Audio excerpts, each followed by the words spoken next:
Hi mga kasikin. Hi guys, welcome to my YouTube channel. Ayan, nandito tayo ngayon sa backyard ni Nurture, Nurture's Backyard. So nandito tayo ngayon upang magpakain sa ating mga alagang manok. So medyo tanghali na at bibigyan natin sila ng merienda. So kung ang tao ay nagmerienda, yung manok ay nagmerienda din. At ikutin natin kung ano yung may mga manok na meron ako dito ngayon. Dati po ay nag-alaga ako ng Rhode Island Red. Ngayon ay meron akong mga iba't ibang fancy chicken, heritage chicken at saka mga oriental fowl na mga manok. So first, ito yung ating manok na Shamu Tanaka. So medyo mailap to dahil nabunot yung kanyang buntot at saka yung bakpak. Yan, mga 1 year old na siya. Ito yung ating materials. Pinapa-mate sa mga hen. So pasok tayo dito sa loob at pakita natin sa inyo ang mga manok na meron tayo dito. So dito muna. So ito yung ating nabili na Madras Asel. So ito yung mga sinasali sa mga torneo, yung mga game sa manok. So mga 4 months na sila, dalawang male at dalawang female. Ayan, mga ganda yung mga kulay oh.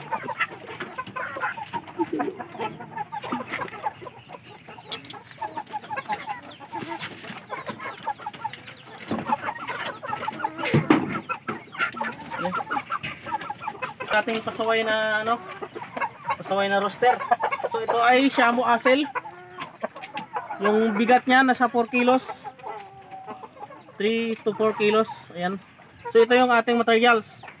Meron na siyang mga inahin na nakupahan or na ano niya, nakastahan. At naghintay na lang tayo sa kanilang sisiw. Ayan o, laki niya. So ito yung ating 4 months old na Shamu. Dumpo Shamu. Ayan. Tignan natin yung kanyang ulo, laki. 4 months pa lang. Hindi pa siya nagkapakasta. Ipapakita natin mamaya yung dalawa pa nito kasi mayroon sila.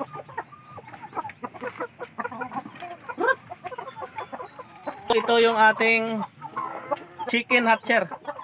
So, ang amazing sa manok na ito dahil nakapag-hatch na siya ng isang beses. Tapos hindi siya umalis sa pugad. So nilagyan ulit natin ng itlog kahit hindi sa kanya ay nai-hatch niya pa rin. Ayan. Existing na yung pag-hatch niya. So actually 13 eggs yung nilagay ko dito. Na-hatch na natin yung nakakuha na tayo dito ng Sham. So yung natira na lang dito ay ito oh, bagong pisa. Ay. Ayan oh, bagong pisa. So ito yung na-hatch niya ngayong araw, ngayong umaga. Kahapon nakuha ko na yung iba kasi hindi sabay-sabay yung paglagay natin dito, kaya hindi sabay-sabay din yung pag-hatch. So may dalawa pa na natira. So hopefully mapisa niya lahat. 13 eggs. So nakuha na natin yung Sham nandun sa brooding natin. Ito naman yung ating Hey. Ito liying na to, liying. Ito guys, meron na tayong sisyo nito. Papakita natin mamaya. Ito yung ating American Asel na cross sa Black Horse. Ayan, tingnan natin, laki. So mga 2 to 3 kilos din yung bigat. Ayan o. So naglalilay naman siya ulit ng itlog ngayon. So meron na tayo nitong mga 3 weeks na sisiw. So wala dito yung dating partner niya. So ito yung pinartner natin, yung pasaway na malaki. Ayan.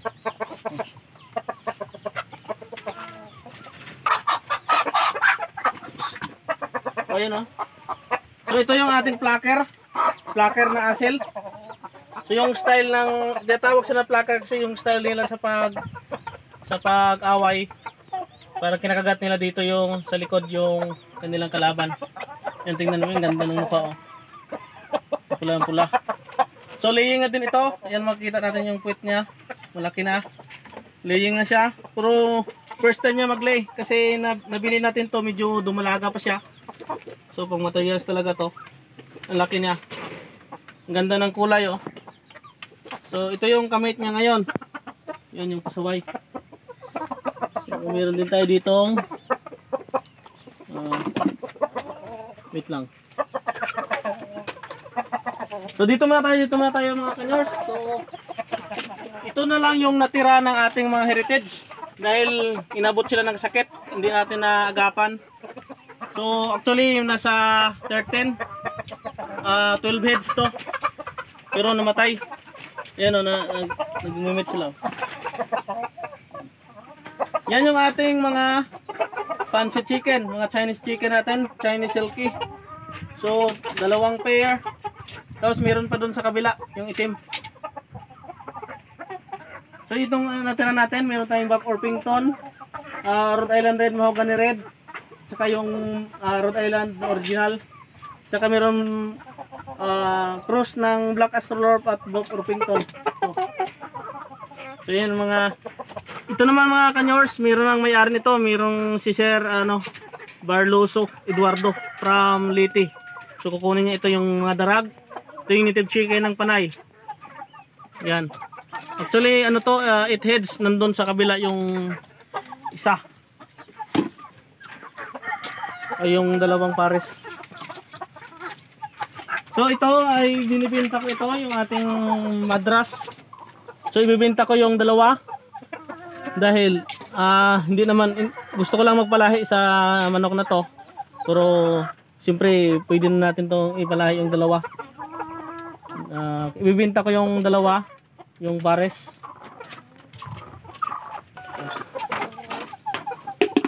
Ano ito, video mo na ito, video mo ang silky. Still mating pa rin ito, nag-mate pa rin sila. Pero iwan ko, hindi pa sila na ngayon naglilay ng itlog.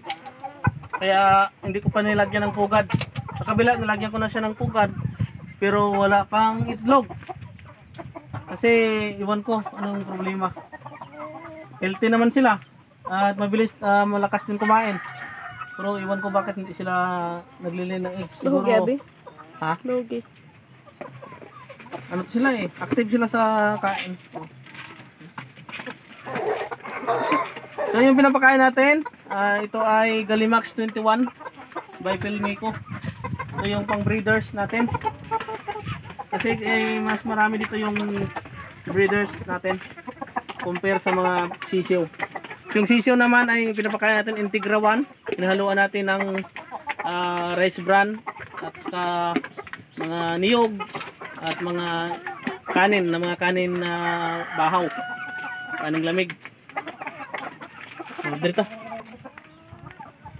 So ito mga kanyors, meron tayo ditong tanim na oregano. So iwan ko bakit naputol-putol oh. Meron tayo dito mga oregano at saka tanglad. Citronella. Ito ay nagtanim tayo nito dahil ito ay nakatulong din sa ating mga alagang manok. Dahil pagka nagkasipon yung ating mga manok, palapit. Oh, palapit. Ito yung ating oregano. Pagka nagkasipon ang ating mga manok, ito yung binibigay natin, pinipiga natin, hinahalo sa tubig. At ito din, tulong din to sa ating mga alagang manok dahil ito ay natural siya na vitamins na nakakatulong din, mayroon siyang antioxidants at insect repellent din siya. So hindi man nadapuan ng insekto yung ating mga manok kapag meron tayo nito. So kaya nilagay ko siya dito sa malapitan na sa ating manok. Yan yung ating munting backyard. Okay. Ipapasilip natin sa inyo yung ating mga resulta ng ating pag-breed o yung mga sisiw na meron tayo dito.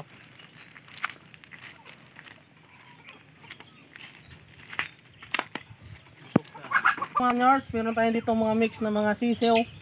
So kanina yung pinakita ko na mga inahen, ito yung mga resulta nila. Malulusog na mga sisiw. So around 2 weeks. Ayan o, makikita mo, malalaman mo pag siya mo siya yung ano siya, lahi ng asin at siya mo matangkad. At saka yung kanyang ulo ay malaki. ang paa.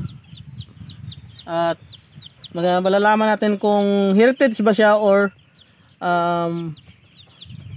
hulo or shamu. So dito mayroon tayong heritage dito, yung mga sisiw. Ayan, malalaman natin heritage kasi yung flapping yung kanyang balahibo. Ayan, makapal yung balahibo ng heritage. Ito ay Buff Orpington. So ito naman ay Light Sussex, yung mga puti. Ayan, malulusog oh, malalaki yung paa. So alagang Integra yan, Integra 1000. So dito naman meron tayo ditong Black Astrolorp. Ito yung tinatawag nila na champion pagdating sa itlogan, Black Astrolorp. Ayan. So ayan yung pinapakain natin, Integra 1000. Kaya malulusog yung ating mga sisiw, mga kasikil. Yung nauna natin yung mga sisiw, mga kasikil, oh.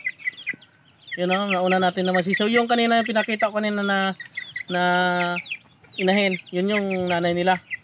Ayan, mga 1 month pa lang to, pero almost half kilo na yung bigat niya.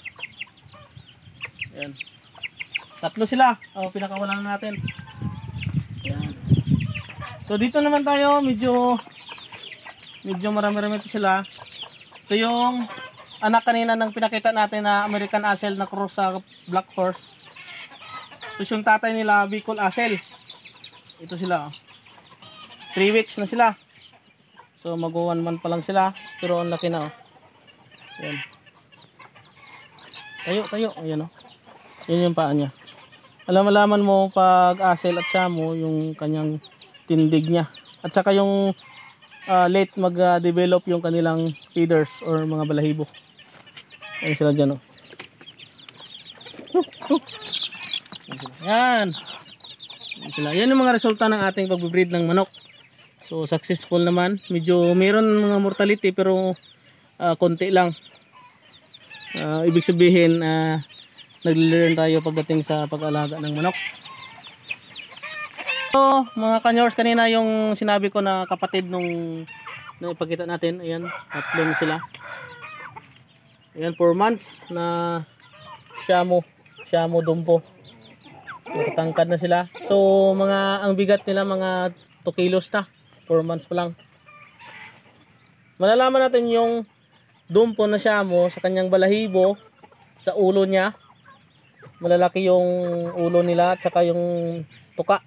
Saka yung kanilang paa, mostly mga yellowish yung kanilang paa. Ayan, nagde-develop ng kanilang mga balahibo. Ito ay 6 months old na Ayam Simani. So available ito. Dahil meron tayong pair doon. Hindi naman natin to kailangan kasi walang partner. So magbe-breed tayo ulit nito. Meron tayong breeders doon, so available to. Saka yon ang ating Polish Silky. So imported from Poland yan.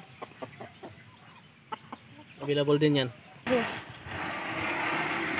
So ito yung ating improvised natin na brooder cage. Ito ay dating incubator. So hindi naman tayo nag-incubate dahil meron tayong mga native na nag-hatch. So ginamit natin siyang brooder cage. Ito yung ating mga darag na pinalimliman doon sa kanina na pinakita ko na nag-hatch siya. So meron tayong mga sisiw dito, ayan, mga healthy. Gaganda nila mga darag.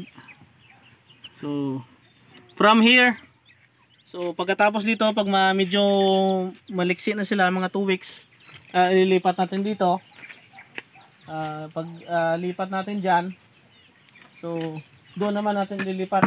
Pangalawa pala doon, kasi medyo galing sa sa brooder cage, lilipat natin dito kasi medyo open siya, pero meron siyang mga shield or meron siyang mga tawag diyan, mga dingding o walling.